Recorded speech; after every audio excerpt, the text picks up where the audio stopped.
Pria itu secara tak terduga menemukan 5 telur ayam merah di sarang ayam. Dia membawa telur itu ke dalam rumah dan memberikannya kepada ibunya. Ketika cangkang telur terbelah dua, terjatuh dari dalamnya adalah telur kuning ganda. Pria itu segera membawa masuk ke dalam kamar dan membuat istrinya memakannya. Namun, istrinya segera hamil dan melahirkan seorang anak dengan lancar. Dia seharusnya hidup sendiri, tapi tidak ingin mengalami nasib itu. Karena sebelum menikah dengan istrinya, dia tinggal dengan orang tuanya di sebuah rumah jerami di kaki gunung. Hidup dalam kemiskinan. Mereka hanya bertahan hidup dengan 1,5 hektar tanah. Kondisi hidup seperti itu membuatnya tidak berani berharap untuk menikah dan bersiap untuk hidup sendirian sampai tua. Namun suatu hari ketika dia selesai bekerja di ladang dan pulang ke rumah, dia melihat ibunya mengeluarkan tabungan setengah bulan untuk membuat meja makan yang penuh dengan makanan. Ibunya langsung mengatakan bahwa dia telah menyetujui pertunangan putranya. Dia adalah Cui Hua dari desa yang sama. Dia tidak keberatan dengan kemiskinan keluarga kita. Pria itu langsung senang.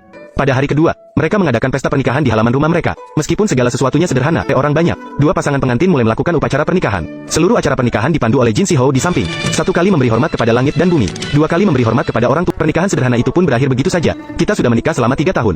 Cui Hua telah tinggal di rumah pria itu selama 3 tahun. Selama periode ini, dia bekerja keras. Setiap hari sibuk memberi makan ayam, membersihkan halaman, melakukan berbagai pekerjaan. Tapi si ibu mertua memanggil pria itu. Kita sudah menikah selama 3 tahun. Tidak ada bayi yang lahir. Pria itu mendengar perkataan ibunya. Dia segera merasa tidak puas terhadap Cui Hua. Dia pergi ke depan istrinya, menyalahkan dia lebih buruk daripada seekor ayam. Ayam setiap hari makan beras kasar masih bisa bertelur. Mendengar kata-kata itu, Cui Hua langsung tidak senang. Dia langsung tidak senang. Dia menahan air mata dan mengembalikan ayam ke kandang. Dia kemudian berlari kembali ke dalam rumah, menghadapi celaan suaminya. Cui Hua akhirnya jatuh sakit dan terbaring di atas tempat tidur, dan kondisinya semakin parah. Dia memintanya untuk tidak terlalu memikirkannya. Namun Cui Hua memalingkan kepalanya. Mungkin pria itu merasa kata-katanya terlalu keras. Maka dia memberi makan istrinya setiap hari, memijat punggung dan merawatnya. Di hari-hari berikutnya, setiap hari, pria itu pulang dari ladang dan membuatkan obat untuk istrinya. Dia tidak lagi memperhatikan ayam betina tua di halaman. Kelaparan yang berkepanjangan membuat ayam betina kehilangan siklus menstruasinya. Mereka tidak bisa bertelur lagi. Ayam jantan juga terlalu lapar untuk berkukuk lagi. Menghadapi kenyataan bahwa ayam betina tidak bertelur selama seminggu, pria juga bingung tidak tahu harus bagaimana. Hanya bisa memilih untuk membiarkannya berkeliaran, berharap ada keajaiban yang terjadi. Keesokan harinya, pria menemukan 5 telur ayam merah di sarang ayam. Langsung mengambil kembali telur-telur itu, bersiap memberi makanan untuk Cui Hua. Dia memecahkan telur,